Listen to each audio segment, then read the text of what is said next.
Every day, we build the world around us. But who's checking in on us? Welcome to Built For Us, The brand new podcast.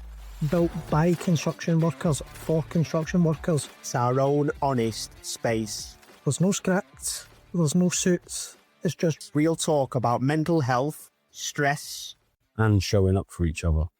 The Built For Us podcast is proudly powered by JT Motive and proudly sponsored by the CHPK Group. Good afternoon, everybody. It's Ben Summers here. Welcome back to the Built For Us podcast. I'm here with Steve Kirby and Andy Bishop.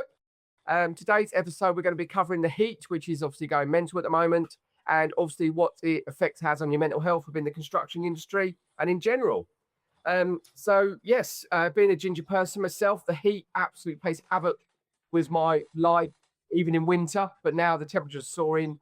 It does seem to put so much pressure on my body, everything like that. And I seem to have a real dip in the summer with my mental health. I don't know what you guys feel. Does it affect you in any way, you guys?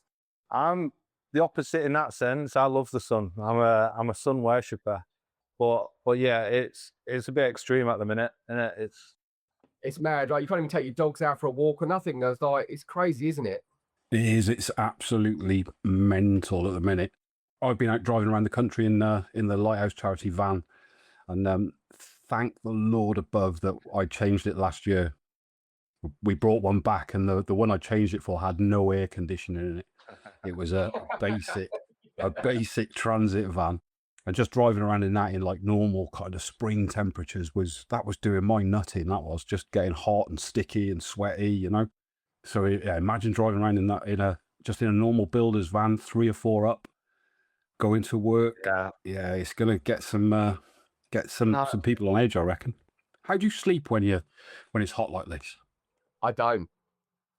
My wife's got a massive, great big fan in the bedroom, which I hate the noise of. I've sort of got used to, but I just don't sleep. I try to sleep on the sofa, watching telly drop off. I just can't get comfortable. It's like I say, it's a nightmare, and I can feel myself getting moodier by the day because of the sleep, the lack of energy it gives you. And I work in sales within the construction industry, so I speak to guys on site constantly, and they get grumpier. They get less patience when you're trying to get something to site. They're all trying to finish work early. And what happens, I think, in this as well, because the football's on, everyone's going down the pub, having a few pints, sitting in the garden as well. I've noticed it from my own point of view, and the guys on site just seem to like the tempers everyone seems to be a little bit shorter, especially during because it gets hotter during the day. You think it'd be all right, you think it'd cool down, but it just gets hotter and hotter. Yeah, no, it is, and it is difficult, especially in construction. I worked in construction for 20 years. Most of that time, I was sat in a 360, so it wasn't too bad because, like you with your van, Andy, if I had a decent 360, I had aircon, so it wasn't too bad. But yeah, you're in it for sometimes even maybe 10 hours throughout the day. You've got all your overall, all your PPE on. It's brutal. But one bit of advice I'll give sat here to anybody watching this within construction is just stay hydrated. So, I mean, keep drinking plenty of water. Not energy drinks, not Lucozade, not Coke or all of that. That just dehydrates you even more. It's not good for you, like energy drinks throughout the day. Me, myself, when I worked in construction, I was that guy. I was relentless. Like literally cans of relentless. 3 or 4 a day just to get me through the day. Yeah. What I now know is an apple and a big bottle of water is enough to hydrate you and give you that energy to keep going. That's important, isn't it? We think when it's hot, you've got to really concentrate on the hydration. So mentioning good nutrition as well, that's always a good thing, isn't it? Because I don't know about you, but when it's really hot, I find it quite hard to eat. Do you know what I mean? I find it hard to eat regularly. Yeah. I'm not hungry. And then that adds to the snappiness, doesn't it? And the short irritability. 100%. Yeah, the frustration. And normally as well, it's so easy to just grab like a Snicker and a packet of crisps. And that keeps you going for like the next few hours. But again, not ideal for you, not healthy for you. And it is nutrition. I'm going to say it as a nutritionist, but nutrition and hydration do play a key role in looking after your mental health and your well-being, especially in this heat. Have you noticed recently out on the road, like if you're stopping in a petrol station or service station, the way it all used to be laid out was always the unhealthy stuff was close to the till, so they try and grab you with it on the way through to pay for your petrol and that. Now it's like bottles of water, and it's this fruit there, and like the protein bars and stuff. I know they're not brilliant, but yeah. Yeah, I found because I'm terrible for drinking water. I've always have been.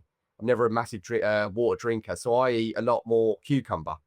And so I started. I trained for a couple of marathons a few years back, and the way to get more water in was me having more cucumber. So as simple as that, 'cause it's basically water coming at you. So whatever you can do to get on board, wherever you feel comfortable, just like I say, try and get it on board because you need the energy. It's like even driving home in this heat. I'm terrible for it because I'm in the car most of the days. My eyes get tired. I'm getting, even though the aircon's on, it's taking it out of me. So you just got to be careful with your energy levels and everything like that, like you say. Yeah. What do you think about I don't know about you, Steve, but like when you were on the tools and stuff, you were a roofer, weren't you? No, well, I was mostly construction, but some demolition as well mixed in. Right, yeah. Why do I think you're a roofer? So I unless you're going right way back, when I first left school and trained as a joiner for 2 years, I was working with some roofers. I might have mentioned that before. That might be it, yeah. I did some roofing then for about a year or so, but yeah, then I got into construction and got my digger ticket because I think it was a really hot summer back when I was 20, and I'm hand digging and I'm looking at the digger driver sat there nice and cool with his aircon, and I thought, I want to be there. I want a piece of that. That's my mark. Yeah. So yeah, I had a word with the manager and I said, look, I'll do overtime, I'll do whatever I have to do, but can you put me through my 360 ticket? It always makes me. It doesn't make me laugh, but I expect people would be jealous of you, Ben, crawling around in air-conditioned rooms like a big concrete structure. I'm thinking like the Shard when that was getting built. That huge, great concrete frame it can be really cold in there, can't it? Even in the height of summer. Yeah, exactly. So yeah, I'd be jealous of you. So we used to like build the metal. The worst thing about the metal was in winter, you put your hand to it, it sticks. But in the summer, it just reflects off.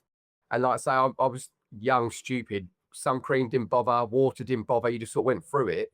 And I'd come home pink, well, basically like your shirt, come home red, raw. I think, oh, it's okay. And I'm quite weird, but I'm quite moly. So it's really dangerous. And I had a bit of a scare with a mole on my arm.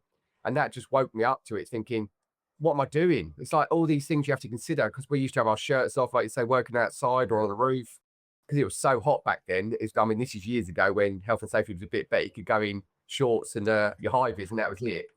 That's an interesting comment there, Ben. Health and safety was a bit better. Do elaborate. You do know what I do for a living when I'm sorry. More relaxed, can I say? More relaxed. Sorry.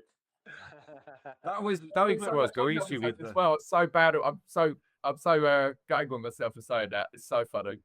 No, I think that was where I was trying to tease that out with the behind what controls the sites put in place when it gets hot like this. Because there's as a health and safety professional and having worked on the tools, like we should be given extra breaks. We should be getting chance, and not just an extra break to get hydrated, an extra break away from the job site in shade in a cooled room and stuff. Yeah. But chances of that, especially in house building where I service most of my clients, it's seems like the pressure's just always on, isn't it? Well, it's price well, everything, isn't it? It's just absolute crazy. Like because we work in the construction, so people hire our stuff. They go to site, they tell us, right, we've got a deadline, we need this extra equipment to get this done quicker.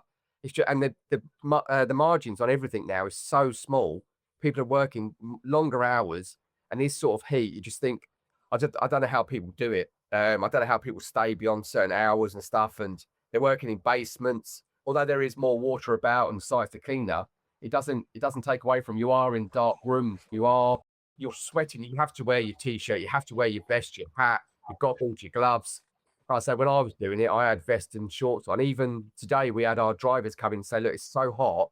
Can we not wear shorts just to drive our vans?" Company policy is no shorts. You think I know they've got air conditioning and stuff, but you think poor lads are walking around trying to unload these lorries in these big trousers. Do you know? I do agree. I do agree with that though. But they got like long sleeves. It's what they do in Australia, places where it's hot like this all the time. You know, they're always covered up in sun cream. We're way behind, aren't we? I think it's because we get such short stints, aren't we?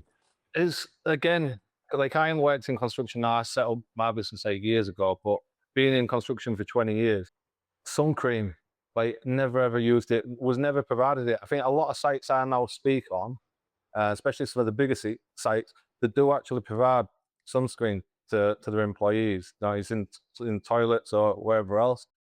But that's a biggie, and that's why you need to stay covered up, especially if you're a ground worker or a steel erector, steel fixer, something like that. You're working in the sun all day in the middle of a construction site. You're only getting a 15-minute break in the morning and half an hour dinner. You're literally cooking. So you have to stay covered up. You have to wear some sunscreen just to protect yourself. Because part of what I do on my talks is I talk about how, something might not harm you today, but how is it going to affect you in 5, 10, 15 years? And you being in that sun constantly today, you might be absolutely fine. But in 10 years' time, like you said, you've got more, you haven't looked after yourself, you could be in hospital with skin cancer. So it is right to be covered up, arms and legs. I was always one of them on site where my boiler suit would be rolled up until I saw the safety guy, until I saw Andy come in, and I'd be like, shit.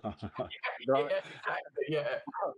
But now doing what I now do within health and safety and mental health, I totally understand the reason to stay covered up and look after yourself today.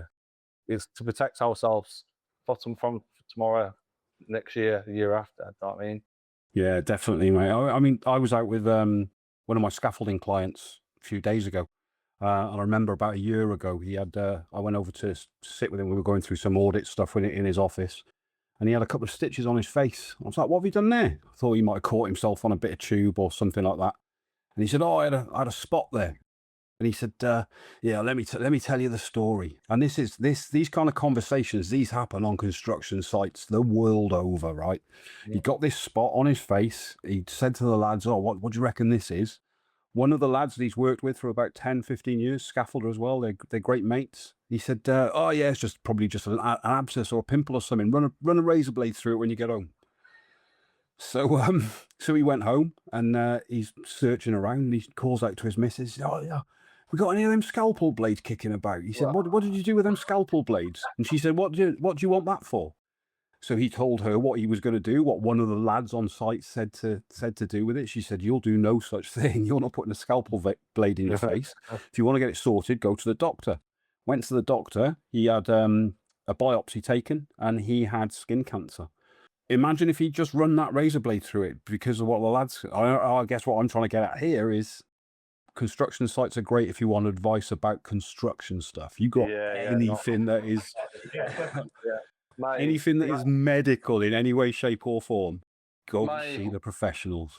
My uncle was the same. He had a little spot there and he'd had it for a long... He's always worked in construction. I think he's getting on towards 60 now, but it had this spot. It wasn't a mole as such. It was like a spot, and then he left it, and then he went to get it checked out, and it was cancerable because it looked really small on the outside, but he'd left it, and he had a big chunk cut out of his face, and now he's got a scar down here where put it back together. And like my wife's got a big scar down the back of her arm where she had a cancerous mole. She had to have taken off, and then after the biopsy, they had to go back in to get a bit more.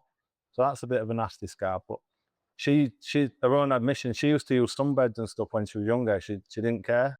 Yeah. And now she's really careful with even deodorant. She won't wear deodorant unless it's just natural deodorant. It does have an effect on your skin. Massively. So it is important, especially all the construction guys watching this. Like, do keep your arms in your legs. I know everybody wants the tan, especially in summer, but you've got to look after yourself. Because I'm in sales and in the office and stuff, I speak to a lot of women, a lot of men, and a lot of them we're based in Essex as well, so you can imagine they all love the tan and stuff like they're all on tan. And I always urge them and show my scar from my mole, like just getting burnt that once and luckily finding it, and luckily nothing wrong with me. But I say to them, you've just got to be so careful. And I see some of the girls, you can see, because they wear different tops, or the guys have got short t-shirts, you can see moles on their body. You think, I know, and it's weird for me because I got them all the time. I say, you've got moles, yeah? Well, I've never even thought about it. If you get that burnt or that gets covered up wrong, you are in so much trouble because you'll not notice it. Like I say, it goes under the skin, the mole stays the same, and you never know. This is the same in it across the industry with anything that we talk about on this podcast, isn't it? It's like it'll never happen to me until it does, you know. It's like I was really naive, you know, about skin cancer and how serious it was. I thought it was like, I mean, no offense by this to anybody that's lost anybody to skin. I thought it was like a junior cancer, you know. I thought it was cancer's like second, third cousin kind of thing. I didn't know it could kill you until quite a tragic story, to be fair. An old work colleague of mine, she just got married, love of her life, and he got diagnosed with stage 4 skin cancer. It got into his lymphatic system, all that. Yeah. And he died quite a brutal, painful death, you know, and that really woke my eyes up, opened my eyes to it, you know. I use sunscreen all the time now. I'm 48 soon, a couple of months, and it's probably only the last 4 years that I've actually used sun cream. I never used to use it. Yeah. And now I preach to everyone. My lad's 19, and when he comes, like when it's been nice on a weekend and he's got his top off, sat in the garden, I get the cream out. I'm like, yeah, I get some of this on. He's like, I don't want it. I'm like, you're having it. I didn't get it. Yeah. So we've got to look after ourselves. Like you just said, Andy, we all have that. What happened to me? You know, like it's within us, and that's what I talk about on my talk. Whether that's safety or mental health, you wear stories. I'll be all right. It'll be fine. It'll be all right. But if you can take some kind of precaution, if you're telling yourself, "Oh, I don't need it. It'll be all right," then you stop and ask yourself, why are you having to reassure yourself? What can you do different? You know what I mean? Yeah. There's something else you'll throw into the mix as well, haven't you? Like we can't afford to have time off work, can we? Do you know what I mean? How much does it cost for a bottle of factor 50, factor 30, whatever? In fact, you'd probably need about factor 100, Ben, wouldn't you? Being one of them smelling of old folk boxes and stuff. Yeah, I put your hats up or sombreros, anything I can get. But even my boss phones me up as soon as a tiny bit of sun starts coming through. He goes, "You okay? You in the car? Get home quick." It's so like, and I say we joke and stuff about it, and it is. I know now through experience, but when I was younger, I say I never used to care. Like say with the skin cancer, you think, okay, what is it? They're going to cut a mole off. I didn't think anything of it. It's not like you hear when your lungs, you think, oh my God, inside. You just don't know how much that affects you. So I was always blasé to it for years and years. I thought, while I went cream, I'll be all right. But like I say, the more life goes on, the older you get. And like you said, Steve, I've got a 17-year-old, and they all go out together and sit around each other's houses after COVID. They have a lot of house parties, all there with their shirts off. And he works outside, and he come home the other day with burnt arms. I said, "Did you put cream on?" Yeah. But, you know, he hasn't. So we have to have words with him. His mum makes him take some with him. But it's like I say, the youth and the younger generation don't seem to care as much, do they? It's us that have got to try and get it across to them, make sure they're aware of it, and even telling the horror stories to try and sort of sink it into them. They think we're moaning, but we're only trying to look after you, aren't we? So that's all. I try and plant the seeds with my kids, and hopefully they'll listen. But most of the time, they just go away and you know it's not landed. But again, going back to what you mentioned towards the beginning about the heat causing people to be angry and like frustrated and short-tempered, it does have that effect on people. And what we've got to do, if we can recognize that in ourselves, if we do feel a bit frustrated and a bit short-tempered, that's the time you need to take a time out. You know what I mean? Even if it's just 5 minutes, and just go and sit, find somewhere cold, calm down, have a glass of water, breathe, and then, because sometimes words are powerful and we can snap. I'd like some supervisor talks I've done. I've worked with supervisors who, because they're stressed in the heat of the moment, they've shouted at someone. Say a young lad, one story, this guy was concreting, but he was new to it. He wasn't the best concrete finisher. And the supervisor come over and he was like, "What the fuck are you doing?" Like, grabbed the floor off him and then started doing it himself. And I was like, why not just show him how to do it? You know what I mean? And then he can do it better, because now next time someone asks him to go and finish off some concrete, he's going to be net. He's going to be like, "I can't do it," because that supervisor just had a go. So if you are like angry and stressed and agitated, just use Mel Robbins' 5-second rule. And that is, before you actually say anything, just take a deep breath in, count from 5 to 0 in your head, and just let that emotion drop, and then you won't snap. Like you'll approach it differently. Yeah. But for me, it's that chin part of the brain. Sometimes when we are frustrated, we'll just shout out instantly. Like the first thing that comes to our head, and it's about just recognizing that and being mindful of that. And before you actually say something, just stop. Yeah. Let it pass, and then decide how you're going to approach it. Because again, it's about being mindful and managing them emotions. Yeah, I mean, I had an incident today where I was in the office today, and someone who could see they were hot and bothered and stuff like that, and they've just put dartboards in our kitchen, and I could see him getting irritated, and someone else was coming at him and got something else, and he's one of our managers, so sort of he's above me. But I said to him, "You okay? Do you want a quick catch up over a brew?" Went into care, like threw some darts on his dartboard. So I think patience from everybody at the moment. You've got to have patience with people, because some people are going to lose their mind in the heat. It's not personal. They'll probably regret it when they've said it. Like I say, they might not know the 5-second rule. They've gone off on one. But I think patience with your colleagues, patience with your managers. We're all under pressure at the moment, and the heat is shortening the days because we're getting sent home early or whatever. So I think you just got to look out for your mates. If you are seeing them in a bit of trouble, or you are seeing them go bright red from the sun, you know they're going to have headaches. They're going to be short. You can sit with me. Everyone can go, "Ben, you're burning," because I go instantly red. So if you spot someone in trouble with the sun, or if they are getting into a heated debate, just try and be patient with them, take them away, get them away from the situation, get them some water, get them hydrated, maybe give them something to eat, and offer them some cream. I think for me, that's the best thing. Prevention is always better than the cure, isn't it? So Yeah, 100%. taking those, don't wait for somebody to tell you to take a break to go and hydrate, or and pay attention to the chart that's omnipresent in every single site welfare facility. You know, the color chart.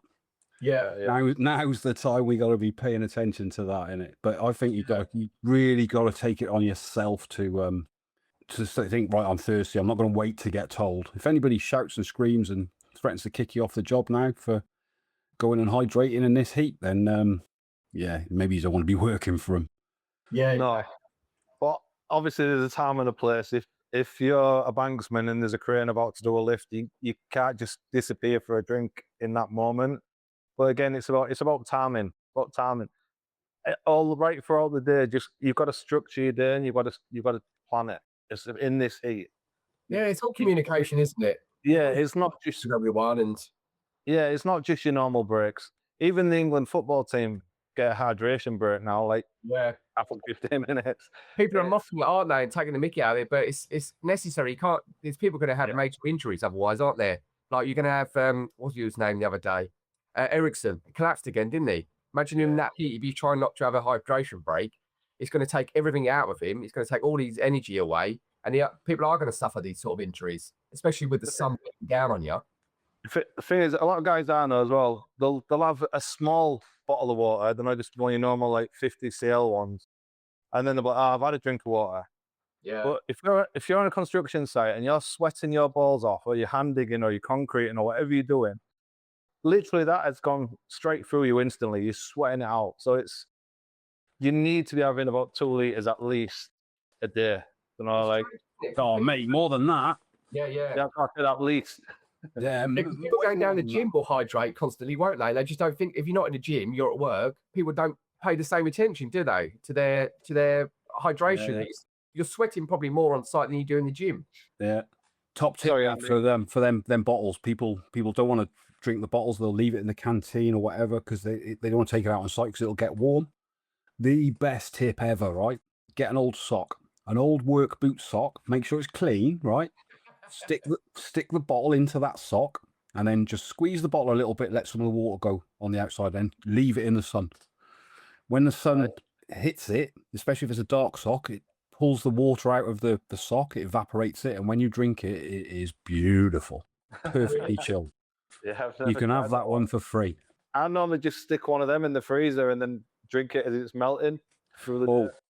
You should be got to be careful with that, because when you're in starting to get into heat stress, the cold water shock, if it's too icy cold, it should be kind of body temperature, but a little bit cooler.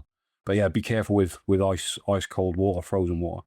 I found that out about my dogs as well because I kept like putting really cold water on them. They said, no, don't put cold water on them. You just got to tickle their belly with a bit of water. That's fine. Don't immersion and think, oh my God, look how hot they are. But that's obviously why the reason is. Yeah. But again, got to avoid it, haven't we?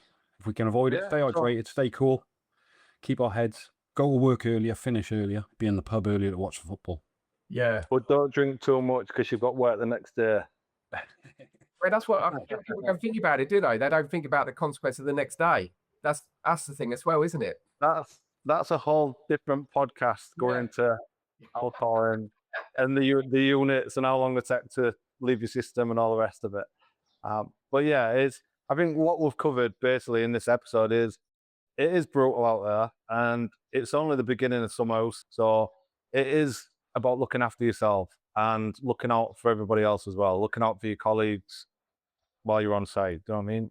It's creating them safe spaces where you can go and have 5 or 10 minutes and go and hydrate and take a break.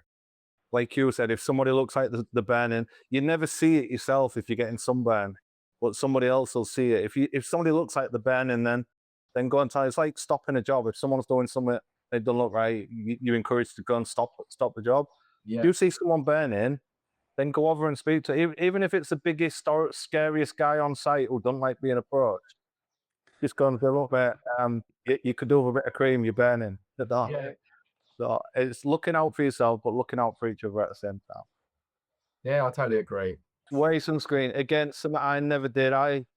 Looking back when I was younger, there's a lot of things that I'd have done different if I'd have known. Do you know what I mean? And I probably thought I was a bit. I didn't need sunscreen. I was tough. You know, I'll be all right. I'll be fine. And now I wear factor 50 on my head. Got to be factor 50 on my head, and 30 literally everywhere else. So yeah, look out for one another. Yeah, stay safe, everyone. Pee clear twice a day. Exactly. Cheers, guys. Thanks, guys. Appreciate your time. See you next time. The Built For Us podcast is proudly powered by JT Motive and proudly sponsored by the CHPK Group. Thanks for viewing this episode. We really appreciate your support. Remember, follow us, subscribe, share with a mate, join us live. Built For Us. Let's build something stronger together.